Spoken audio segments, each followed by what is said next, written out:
Pensar seguir viviendo, comenzar a escribir sintiendo y una letra empieza a emerger y la vida parece crecer. Fonemas que son melodía, ecos que surgen del alma, plasmas palabras con calma y construyes una poesía.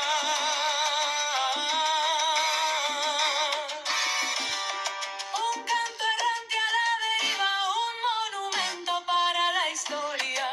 Y esperas conseguir la gloria, tu talento en la pluma estriba.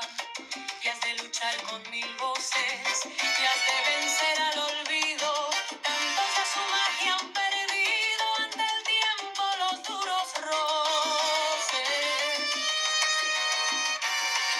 Te escudas en la rima que protege tus escritos de la mediocridad y dejas un conato de realidad en la gloria que la voz teje. Es tu soberbia el mayor pecado. Pensar que tienes un espacio para crecer en ese ambiente lacio, que es erigirse desde el pasado. Un golpe de bolígrafo avanza, una nota compasada al viento. Y quedó en papel el pensamiento, en el designio de la voz la danza.